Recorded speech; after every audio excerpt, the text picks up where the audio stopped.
నమస్తే. ప్రస్తుతం Pope Francis తీవ్ర అనారోగ్యానికి గురైన సంగతి తెలిసిందే. ఆయన ఊపిరితిత్తుల ఇన్ఫెక్షన్తో రోమ్లోని ఆసుపత్రిలో చికిత్స పొందుతున్నారు. ఆయన ఆసుపత్రిలో చేరి 10 రోజులవుతుంది.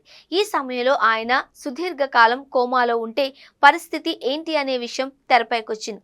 నిబంధనలు ఏమి చెబుతున్నాయి అనేది చర్చకు వచ్చింది.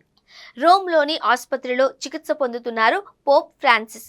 ఈ సందర్భంగా స్పందించిన వాటికన్ అయినప్పటికీ ఆయనే పోప్గా కొనసాగుతారు అని, ఆయన స్పృహలోనే ఉన్నారు అని, ఆక్సిజన్ తీసుకుంటున్నారు అని ఆదివారం వెల్లడించింది. అయితే పోప్ ఆసుపత్రిలో ఉండడం పలు ప్రశ్నలు తెరపైకి వస్తున్నాయి. పోప్ మరణించినా, రాజీనామా చేసిన తదుపరి పోప్ ఎన్నికకు సంబంధించి వాటికన్లో స్పష్టమైన చట్టాలు, సంప్రదాయాలు ఉన్నాయి. అయితే వాటిని పోప్ అనారోగ్యానికి గురైనప్పుడు, స్పృహలో లేనప్పుడు, విధులను నిర్వహించలేనప్పుడు మాత్రం అన్వయించలేము అని అంటున్నారు. ఇలాంటి సమయంలో ఎలాంటి నియమ నిబంధనలు లేవు అట. వాస్తవానికి ఒక బిషప్ అనారోగ్యానికి గురైతే తన పరిధిలోని డయాసిస్లో కార్యకలాపాలను నిర్వహించడానికి నిబంధనలు ఉన్నాయి. అయితే పోప్ విషయంలో అవి లేవు.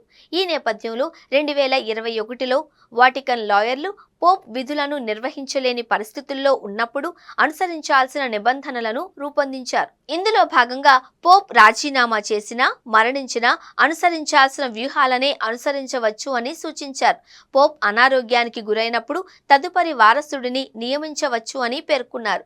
కాగా 2013 మార్చి 13న 266వ పోప్గా ఫ్రాన్సిస్ నియమితులైన సంగతి తెలిసింది. తాను అనారోగ్యానికి గురై స్పృహలో లేకుంటే రాజీనామాను ఆమోదించాలి అని పోప్గా ఎన్నికైన ఫ్రాన్సిస్ 2022లో అప్పటి కార్యదర్శి కార్డినల్ టార్సిసియో బోటెన్కు లేఖ రాశారు. దాన్ని పదవీ విరమణ చేసిన తరువాత పారోలిన్కు టార్సిసియో బోల్టెన్ ఇస్తారు అని భావిస్తున్నాము అని పేర్కొన్నారు. అయితే ఆ లేఖలోని పూర్తి సమాచారం బయటపడలేదు.